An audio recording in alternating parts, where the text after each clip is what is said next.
Are you tired of feeling like home ownership is out of reach? It doesn't have to be. This webinar will teach you about joint ownership and cohabitation agreements, a smart and affordable way to break into the housing market. With the amount of time it takes to save for a down payment on the rise, it's time to explore new options. I promise by the end of this webinar, we will show you how to take control of your future and become a homeowner. Don't wait. This webinar is worth every second of your time because the possibility of building the life you've always wanted is achievable. Colin, thank you so much for taking the time to join me and go over a few topics that we talked about a few weeks ago, and I'm just excited to get started.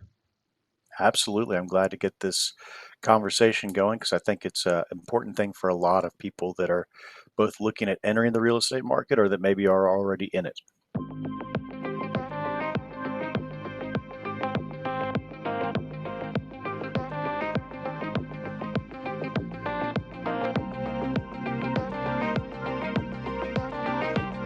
I'm the owner and attorney for Realty Law, realtylawtexas.com, and I've been in the game for 10 years, working for a title company and also litigating real estate issues, which include relevant to this conversation, partition agreements and things of that, partition lawsuits as well that deal with the home ownership or non-ownership of real estate for people as they've entered the market in Central Texas. Question number one is, what are the legal implications of joint ownership and a cohabitation agreement for ownership and use of the property? So a joint ownership agreement or a cohabitation agreement, those are uh, unique to each individual in that they are a contract between individuals regarding how they own, how they are invested in, and how they maintain, and most importantly, how they exit their own real estate that they've purchased. The difference between a joint ownership agreement versus a cohabitation agreement usually devolves to a joint ownership agreement being between owners that are not in a relationship versus a cohabitation agreement, which is people that are in a relationship of some sort that are not either married currently or maybe they're an older couple that has been through a marriage and doesn't intend to get married in the future. And so they want to outline what their stakes are in the real estate, what their obligations are, and how they move forward owning what is most everybody's largest asset in their life. And so by breaking down those responsibilities, putting a snapshot on what your contributions are, and then most importantly, trying to have some measure of civility and foresight as to how you get out of a property for the end game is the most important part to do, especially when you're in the beginning stages when everyone's happy, fun, and excited. Would you say that this is probably not common knowledge and not many people know about these two types of agreements? Absolutely not. I speak with a lot of realtors and I give out a lot of advice to realtors, and sometimes they'll always say, "Oh, what do I owe you? What do I need?" And I said, "Look, here's what I tell you. I do work for realtors, and I do it for you so that you can provide an asset to your clients. And the one thing that I think most everybody needs but doesn't know about is the cohabitation agreement. Cohabitation agreement is the one between a romantic relationship that's as someone once told me, it's a prenup for your house. And Oh, being able as a realtor or as a home buyer to be able to have that conversation when you're going to sign on to a promissory note for a $500,000 or so. Um, the fact that I've had so many people on the back end not having these agreements in place shows that most people don't know about it. Now, joint ownership agreements are a little bit different because it's rare to own a primary residence with someone that you're not in a relationship with, or if you are owning a primary residence with somebody that you're not in a relationship with, it's generally a close family member. And so there's less of that panic to get something in writing between mom and dad and their child versus between a boyfriend or girlfriend and their partner. And so, as far as the awareness of it, no, most people don't know about it, and it amazes me that there's any reluctance to doing that, considering that if you don't have a plan, then you're left without a plan, and that's when you have to go to the courts to get one forced upon you, and that's a bad situation for everybody involved. let's move on to question number two. How does joint ownership differ from a cohabitation agreement, and what are the advantages and disadvantages of each option? So the advantages and disadvantages for both options are going to be the same. They do two things, or excuse me, they do three things. Both a joint ownership and a cohabitation agreement accomplish the three goals of what did we do, what are we going to do, and how are we going to end it. And what I mean by Mm, what did you do is how much money did you put into the property? This is, I put in $60,000 of the down payment, you put in $40,000 of the down payment. All right, well, let's memorialize that so that there's no question about the equity put into it. Second, what are we going to do? Well, are you responsible for the mortgage? Are you responsible for the insurance? What if you want to put in a hot tub and I don't? What if there's a repair that needs to be done and I don't have the money? What if I lose my job and we don't have the funds on my side for a little bit? What if we rent out a room? Those kinds of obligations going forward are important to know ahead of time so that you can have the rules put in place. The mm, last one is how do we get out of this? Um, just because you break up doesn't mean that the bank cares. And if you break up and move out of a house that you bought with somebody else, you are still on the hook for a house that they are living in. And conversely, just because you broke up doesn't mean the law says that they have to get out. If you and I are in a relationship and you all of a sudden start bringing your new fling around, well, guess what? You own the house. You get to do that. And without some sort of rational, mature conversation about who does what when we break up for the cohabitation agreement anyway, um, there's there's just chaos. And what we try and accomplish in a cohabitation agreement is, all right, who is it that's more financially able to stay in the house? Who is that's more financially able to assume or refinance the note into their name? Because getting off of that mortgage is always going to be one of the top three in priorities. And then who is it that's bringing more money to the table? It doesn't make sense if you bring $100,000 as a down payment for me to stay in the house because I've got to find a way to get your equity back out. And so between the down payment, the principal pay down, and the appreciation, I'm probably the one that needs to get out of the house because I'll get a lower number to get bought out of that house. And so those are really the big things that we try and deal with a cohabitation agreement. Joint ownership agreement, where there's two individuals that are living together, or like I said, the situation of parents owning property with their child, is less about breakups. Although you can break up with a friend just as much as you can with a romantic partner, it seems to be less prickly though. But for those joint ownership agreements, the important things that are different than a cohabitation agreement is what do we do if we move into a new house? What do we do if we want to rent out a room? For the parent-child mm, relationship, you if you own 50% of a house with your parents and they've got a homestead claim somewhere else, well, then you're only getting to claim 50% of the cap on your homestead for property taxes. And so there's implications there about the advantages and disadvantages. What are the disadvantages? Well, somebody usually, whether you call it winning or losing, somebody has a sacrifice to make when you make these agreements. And you might not like that on the back end when your relationship is soured, but that's why we try and agree to it on the front end when there's a lot more rational thinking going on. One thing to especially take note is just how thorough it seems like this entire process is, and your process to of handling these types of agreements. I mean, you cover A through Z. It seems like you even brought up scenarios that I would never had even thought of. That's quite amazing, actually. Well, people still find a way to Surprise find you? new ways to make things difficult. Mm. Um, that it's human nature to make things unique, but we try and make things broad enough to be all encompassing, but specific enough to be enforceable, which is the fine line of a good contract. Um, and I think that that's probably going to lead into our next topic. Moving on to question number three. How can a cohabitation agreement be customized to meet the specific needs and circumstances of the individuals involved? Right. So we talked about the three things that are generally addressed in a cohabitation agreement. What did we do? What are we going to do? And how do we end what we've done? Um, the biggest customization will not occur in the first category of what did we do. That's in the past, so you don't need to customize it. I paid X, you paid Y. What are we going to do has some variables that are generally touched upon in the cohabitation agreement. Let's say that someone wants to put in an improvement to the property. Okay, well, if it's a voluntary improvement, a new porch, a hot tub, resodding the yard, unless the other person agrees to it, that is considered to be just a donation or uh, a contribution, I guess is what I would say, to the house.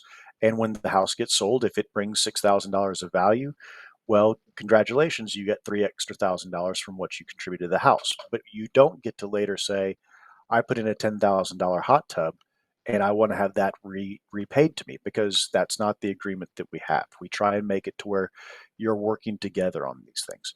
Um, Other things that can be customized. Well, if there's someone that's a disproportionately higher earner or a lower earner than the other person in a relationship, they may not have the incentive to go forward with buying a house if it's going to make them stressed out or worried about being able to make that monthly mortgage. And so I've had many people that say, look, I'm going to pay, we'll do 50-50 on the down payment, but I'm going to be in charge of 60% of the mortgage. Or maybe I guess that wasn't correct. People say, I'll do 60-40 on the down payment. I'll do 60-40 on the house mortgage payment, and I'm going to own 60% instead of 40%. All of the decisions and everything are still joint. It's just the equity is apportioned differently. And by setting that division of the pie out at the beginning, everyone has a little bit more clarity on what's going on. I'm putting more money in, you have less risk, but I get a greater benefit for when the house appreciates. And Mm. lastly is, um, what is it that we can customize for the exit strategy? You try and make it to where it works best for the situation and then best for the individuals. And what I mean by that is the amount of individuals that have come to me that are, they've had a breakup from a house that they bought in 2019, let's say, and now it's 2023, and lo and behold, the house has appreciated $150,000. And somebody wants to get their 75 grand equity out plus whatever they've put into the house, but the other party doesn't want to refinance. Well, what do you do in that situation? It's understandable they don't want to refinance when it's 4% higher than what their loan was when they bought the house, but you can't expect the person that's moving out of the home to stay on that mortgage, both for the liability and the debt to income ratio affecting their ability to buy a new house. And so you try and work with people as best you can, looking into the future on what's going to be the best situation for them with the facts we have now and applying them into the future. Wow. I like how you are breaking up kind of each kind of those three kind of chapters, beginning, middle, and end. It's very easy to follow along. Thank you for that. That's the hope, is that you try and make an agreement that is easy to follow. That at some point along the way, the lawyers took what a contract was, which was, let's make sure everyone understands what your responsibilities are, and then they made it into something to where no one understands what it is, and you've got to hire us for way too much money to interpret it for you, and then we just argue the whole time. And so I try and keep things back to the original point of an agreement, a cohabitation agreement, which is a contract that everyone knows what their responsibilities are. And if we know what it is when we get there, we know those rules that we're playing by. Let's move on to question number 4. What are the responsibilities of each individual involved in joint ownership or a cohabitation agreement, and how can these responsibilities be divided and assigned? So the way to start the answer to this is, what are the responsibilities and obligations when there is no written agreement between owners to a property? And that's when you have to look at what the Texas Property Code says. And if you want to fall asleep, go start reading statutes and property codes of what the law says, because it's miserable. But the law says that if you are 50-50 owners, then someone has complete right to enter, live in, and use the property in an entirety undivided interest. It's a 50% undivided interest in the property. It means that you don't get to say that this is my room. Technically, it's everybody's room that owns the house. Hmm. Everyone is responsible for the joint mortgage payments, the joint insurance payments, the joint taxes, HOA. All of those payments are joint for both parties. Um, More important than that, either party can file a suit for partition. Suit for partition is asking the court to divide up the property if it can be divided up, which most residential properties cannot. And so if it can't be divided, and what I mean by that is if you have 10 acres, you draw a line down the middle and you have 5 and 5. Well, if it's not acreage and you have a home, then you have to sell it. And so you get the right to file a suit to get your liquidity out of the property. And so when you have a joint ownership or a cohabitation agreement, you seek to not only limit those rights, but assign those rights. Almost Mm, every agreement for a cohabitation is going to have either equal or proportionate responsibilities for mortgage, taxes, insurance, and other repair obligations. It also is going to have joint equal or proportionate rights to all the appreciation, principal paydown, and equity in the property. The things that it's not do is try and dictate who gets to go. It takes away that right to partition. And by taking away the right to partition, it gives a little more certainty on how we disentangle from this relationship. For a joint ownership agreement, which is when you're not in a relationship, you have less of these concerns about a breakup. Um, you assign who's responsible. For parent-child joint ownership agreements, you have a lot of I'll do the down payment, you make all of the mortgage payments, and that's the responsibility of you. Or if you have two owners, you have two friend owners that are not in a relationship. We made these down payments and we're both responsible for the payments. But if we rent out a third room, well, then that comes off the top and then we make the other payments. And so you try and outline who the financial obligations fall on and then limit what the enforcement rights are against both parties so that you have that stability, I think, is what you would want to have going forward. And by detailing those agreements, you get to have a little bit more certainty. And most importantly, what I like is objectivity in what those payments are so that when emotions come into things later on, there's less of that emotional driven conversation because you have the rules stated in front of you. wow. One big takeaway I'm getting from this is that it actually addresses maybe some of the more touchier subjects between whoever you're getting in these types of agreements with. That way, everyone's on the same page, and you know we tend to not think about the harder stuff in the moment unless someone's really forcing us to. And that's what I'm really getting from these types of agreements and working with someone like yourself that has been through the motions and understands the process. And like that way, it's a very clear road, and that way you can get almost the best possible outcome for yourself. Right. It's none of this is academically overly challenging, but knowing which questions to ask and having the experience to ask it is where the value comes from. Or and I think also to piggyback on what you just said, having someone be the bad guy to talk about, hey, you cheated on me and we're breaking up. Well, what do we do about the house, right? Who's going to have that conversation? This next question's quite long, so bear with me here. Number 5, how can joint ownership or a cohabitation agreement be structured to address important issues such as the division of expenses and responsibilities? That's number 1. The distribution of property in the event of a breakup or death. I feel like we kind of touched on that earlier.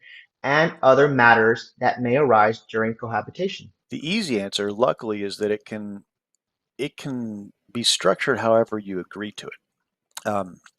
The problem is making sure that you know what it is that has come up or what needs to be addressed to know what to agree to. And Mm, like we joked about earlier, people find a way to mess things up. People find a way to be unique in how they've digressed from what their understanding was.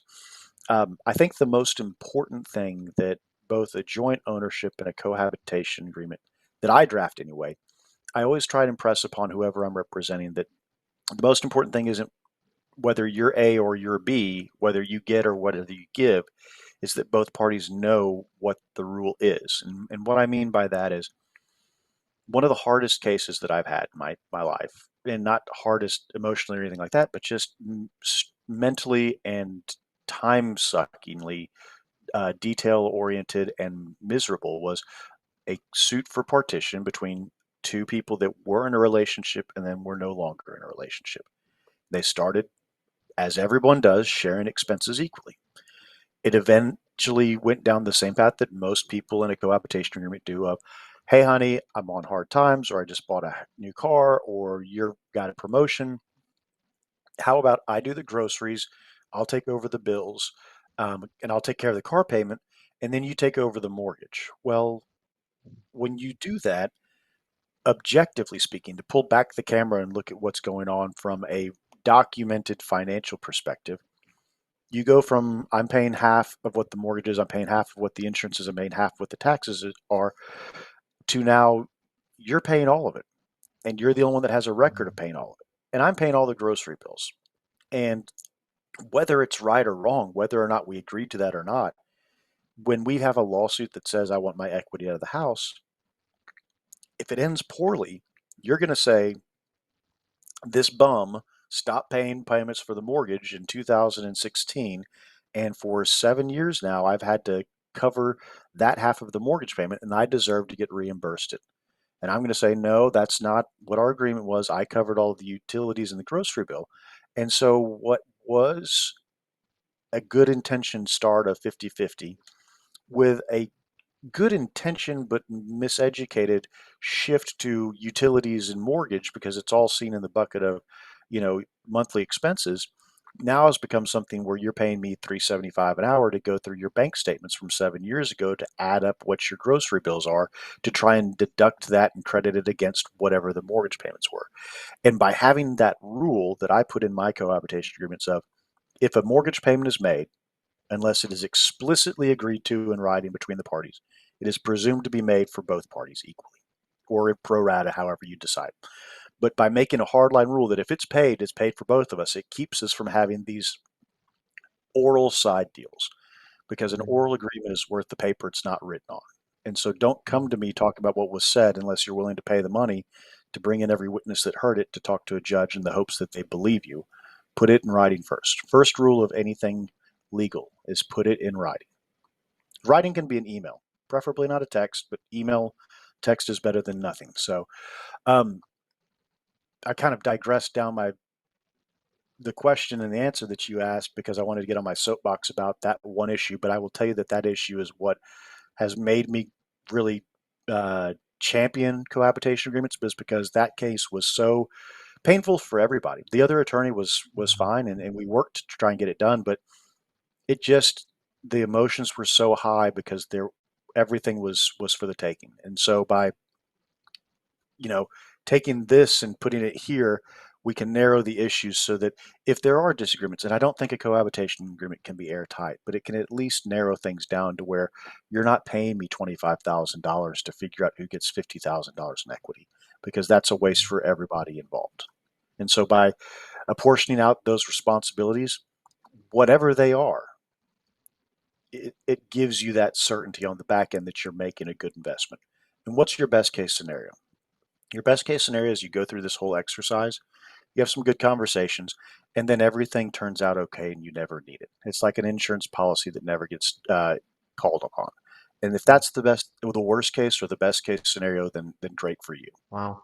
We are emotional and irrational creatures from time to time, aren't we? Correct. If you don't mind, I think that you'd asked me some questions about breakup or death. I know we talked about breakup.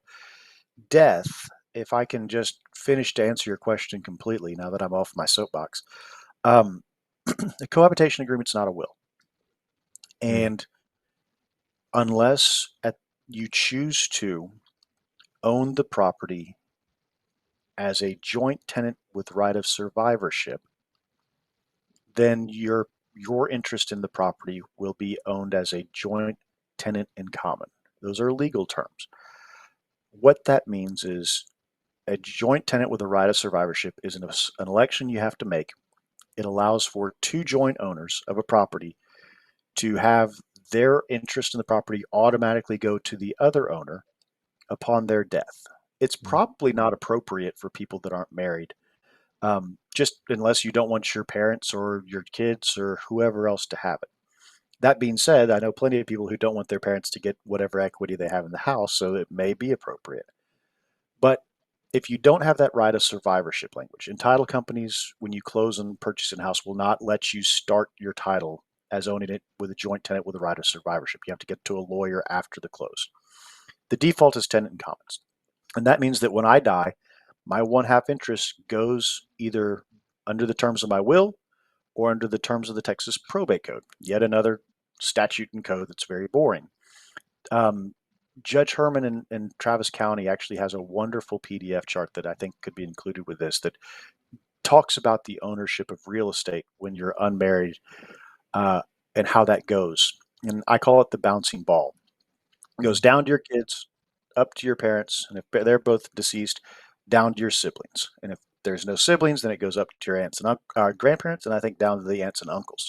Mm. But that is how your assets go. Simple estate planning can save everyone that you leave behind some headache and heartache.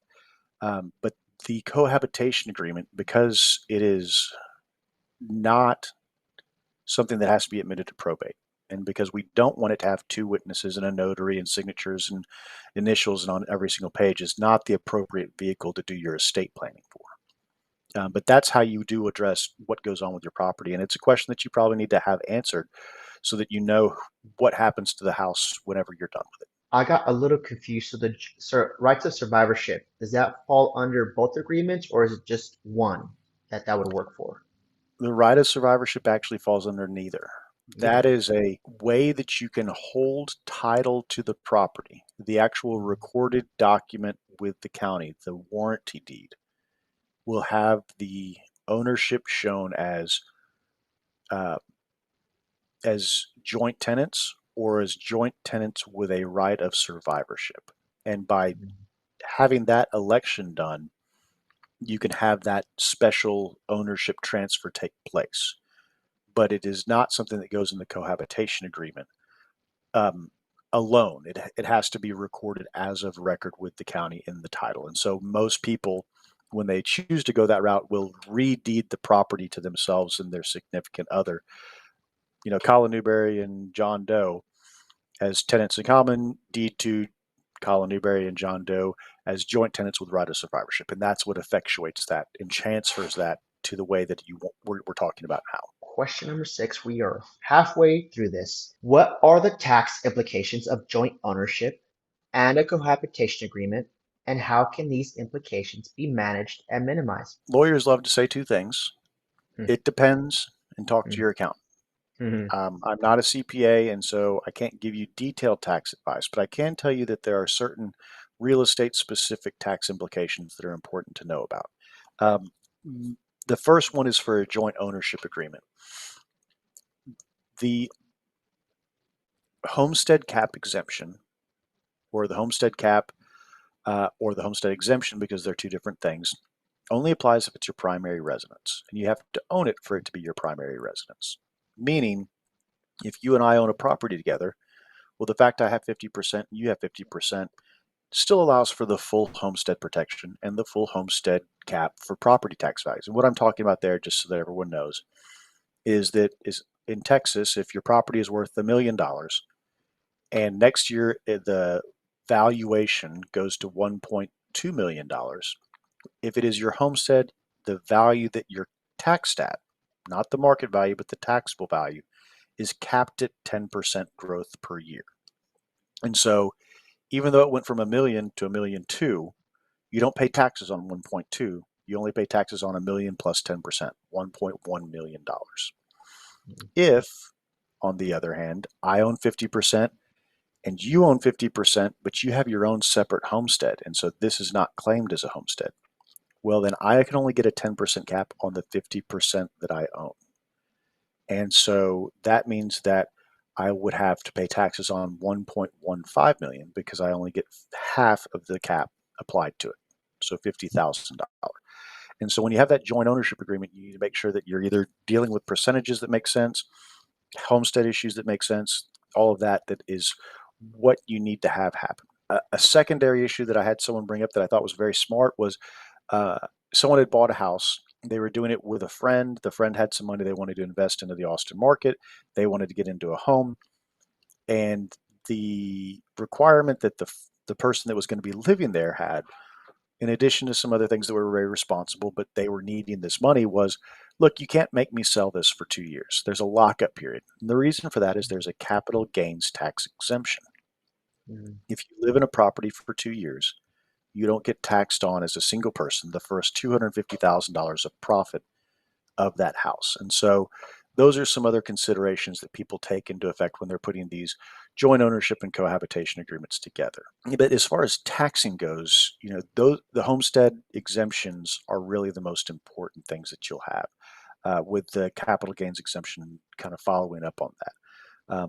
But those tend to be difficult to do end arounds for, or to address and I don't want to say manipulate, but minimized. You can only do so much. Real estate's fairly objective in ownership structure. So there's ways you can curtail it a little bit on the joint ownership, mom, dad ownership, but not much more than that, I'm afraid. I would say that'd be especially more important just because we live in Austin and the type of real estate here. It's very important.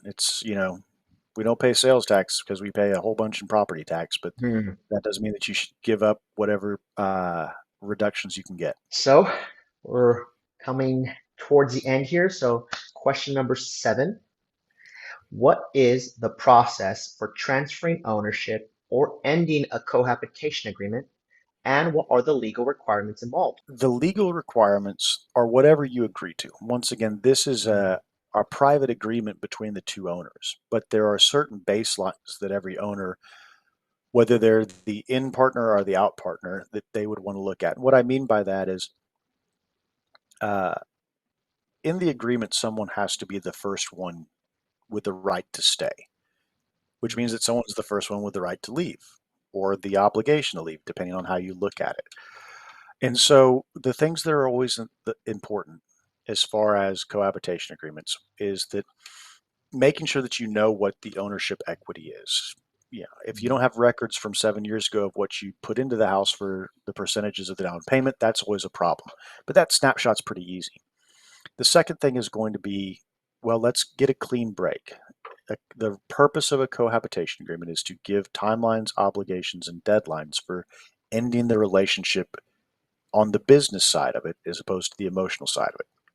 And what that generally entails is I have a very formal notice of breakup, notice of cessation of cohabitation, where we get in an argument, and the next morning I write you an email that says, "Hey, just so you know, like we talked about, this is over, and here's my notice under the cohabitation agreement." And that starts a clock ticking. I have X number of days to move out from that date, and within X number of days I have to get out. And during that time, you have to choose if you want to stay or go. And if you don't want to stay, then I get to stay and you have to go. Obviously, I'm kind of throwing a lot at you on how all this works, but the most important thing is it gives a deadline for someone to get out, at which point the other person takes over the mortgage payments and has an obligation to either assume, refinance, or sell the property for the person who's leaving to get their equity out. Okay. The important thing that you can provide for in the cohabitation agreement is the obligation to do what's called an OWLT. An OWLT, it's important because it's Latin. Hmm. OWELTY. It's generally used for divorces, but is applicable to anyone who jointly owns a property. Hmm. And what it does to kind of get on a deeper level dive is that it gives someone an entire interest in the property in exchange for a promissory note and deed of trust, just like a bank does a promissory note and deed of trust for when you acquire a property, that allows for the person who leaves to get bought out by a refinance without having to do a cash out refinance. And why that's important, as any loan officer will tell you, is that a cash out refinance is generally going to be a half a point to a point higher on interest rates as opposed to just buying out an encumbrance on the property. It's a very legal mumbo jumbo type thing, but it can save a lot of money if both parties are agreeable and are knowing of what they're doing. But that OLT is a way to solidify the ownership in one party's name and also give the party who leaves an enforcement mechanism, foreclosure if they need to have their equity returned to them and their ownership in the house protected against any failure to make a payment on that mortgage that they're a part of. And so that's the third party exit strategy.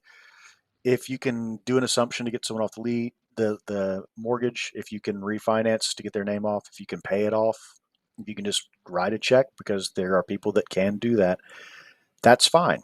But the things that have to be addressed are who stays, who goes, who gets their equity, how they get their equity, and most importantly, how do you get off of the mortgage? Because that's the most difficult tie to untie, because, as I said at the beginning, a bank doesn't care. The more people they can have responsible for their mortgage, the better. You just gave me a new word to do more research and probably go down a rabbit hole. How's it pronounced? OLT. Olti. Olti. Okay. Yeah, Okay. realize Texas might pronounce it different than it's supposed to be, but that's how I say it. So we'll stick with Mm. OLT. And that's a Latin word you said? I hope so. Otherwise, I'm going to look real stupid. Okay. We are down to the very last question for this topic. Let's see. Here we go. How can a joint ownership or cohabitation agreement be enforced, and what are the legal remedies available in the event of a dispute or breach of agreement? The only way to enforce or dispute or address this contract is to file a lawsuit. Um, Mm, there is no non judicial method by which you enforce ownership rights against somebody. The purpose of this isn't to do what's called a non judicial foreclosure. That's just not applicable, because there is always a defense to these contracts, these civil agreements between parties.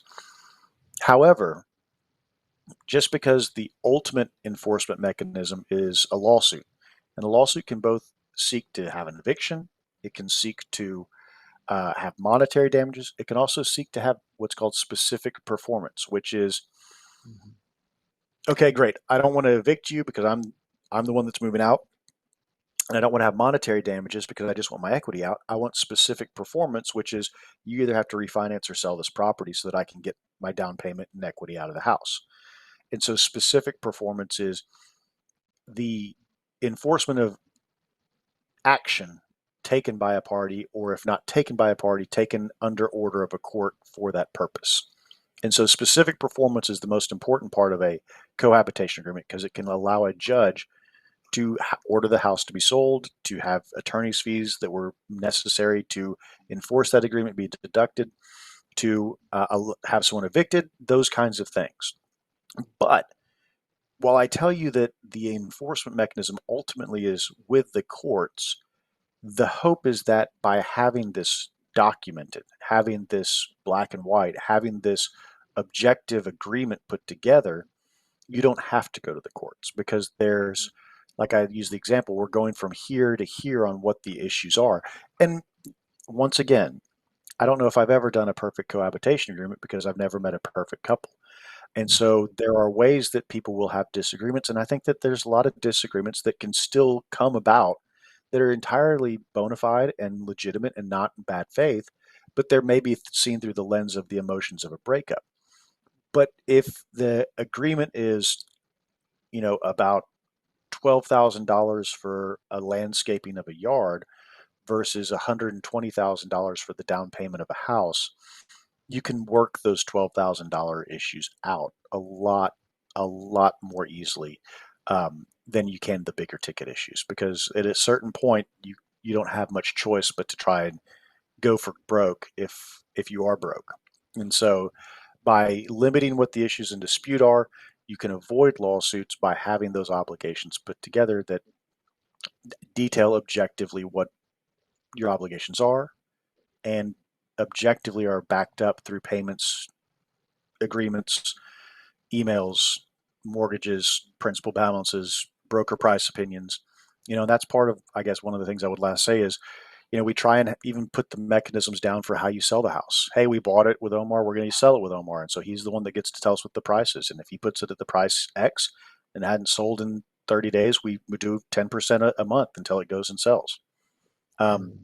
and so we try and put those bumpers on the alleyway for everyone to get down and see if we can't strike this thing out. One big piece I took away from that was, working with a professional such as yourself, you really bring insight and I guess perspective to situations where you almost kind of do the mitigating right then and there. you don't, so you, it doesn't have to go that far as to more court or more higher legal fees, it sounds like. Am I correct in saying that? Absolutely. Yeah, it's no different than what you do. If you can address, um, hey, there was foundation work and there wasn't a warranty provided. Well, let's get that warranty put up uh, from our, the foundation company. Let's get it now before we list it because we don't want someone to come back and renegotiate against us. And so by Mm. knowing and having that experience as a realtor of what it is that you've seen people push back on in the future, well, let's address that concern now. Same thing here. If you know that people are going to push back on day-to-day expenses uh, as a stand-in for mortgage payments, well, let's just make a rule now that you can't do that, and we explain that very, you know, um, clearly and objectively so that everyone knows that that's the rule. And by doing that, we create less friction points, which leads to less litigation and allows for not something that makes a breakup better, but it makes it easier. Those are all the questions I've had. I just have one or two tiny ones left. What does a timeline typically look for something like this, and how much does something like this cost? The timeline, generally speaking, is well within uh, the contract to close time period from getting under contract to closing on the property. You can absolutely do a cohabitation agreement after you've bought a property. If 2 or 3 years ago you couldn't do it, it's still just an agreement, and it's not a bet predicated on marriage, so it can happen at any time. But what I tell most people is once you get past the option period and you're kind of committed to buying the property, then I think that's when you should be really having to sit down with me about what's going to go on. And so it takes me 3 or 4 hours to get one of these put together. Um, and so it's not that I can't turn it around if there's an emergency. It's just carving out that 3 to 4 hours to really get this thing done correctly. And that involves a conversation at the beginning to know what wrinkles each individual has, because there's never been a cookie cutter anything in the law. And so the answer to your question is after the option period is when you should reach out to a lawyer about getting a cohabitation agreement put together. If it is a fairly commonplace agreement, 50-50 ownership, we know who's leaving, we know who's staying, there's not a whole bunch of um, nuances to it, then generally speaking, they run somewhere in the $1,900 range. If things really start escalating, or if there's another attorney involved that is maybe more prickly about things, that can cause time, and time is money for lawyers. Generally, for most people, we try and get it to where it's a document that people don't maybe need to have representation from start to finish. They can read it and understand it. But it generally starts at somewhere around $1,900, and if it's more intense, I usually can tell after that initial conversation to give people a heads up. But I try my best to give a flat fee so that we all know what the cost is, and you don't have to worry about that chess clock getting clicked on every time you send an email or make a phone call, because I don't think that gets me the best information. I don't think that's what people want, is to have feel like every moment is money going down the drain. Let's just get a set cost so that you feel comfortable really digging in on the questions that you have. When I think of just all the future headaches and like the potential, like how just money you could waste on just more frivolous things, that is a price tag that's worth every penny, even if that's the starting point, right? Because everything we just talked about, I would have made the blind assumption that your services, something like this would have cost easily $5,000 or more. Easily. I mean, I Wow, can charge that's more if people are okay with it, but I think that I've had enough experience to where it can get that way, but there's no reason for it to. If you've got that level of detail, then it's usually a bad sign of things to come. Let's try and keep the lines bright and the rules objective and easy to follow, because we don't want that's like you were saying. The whole point is to make things known, and if we know what everything is, we can address it as best we can. But yeah, you're right. Especially the way that I frame it to some people, to kind of to piggyback on what your observation was, is you're going into business with somebody. Just because it's not an LLC or it's not a commercial retail front, if you're signing your name on a $500,000 mortgage, well, then I think that $2,000 to have some sort of operating agreement between the two parties to protect that investment and to limit the liability for your involvement in that investment is not only practical but also responsible and probably irresponsible not to. I just really want to point out that Colin, people watching, these were subjects that aren't easy to digest. But Colin, you explained all that beautifully. Like I think you have a very good knack for knowing how to take something complex and explain it very simply. And your flow of thinking is, I don't know, just right. We're on the same wavelength, I feel like. We're going to come to an end. I'm going to link all of our information. You get in touch with us down below. So if you guys feel like this is something that fits your current situation or just want to talk more, Colin and I are available for your needs. And again, Colin, thank you so much for taking the time for joining me here today and answering some questions. Absolutely. Thank you.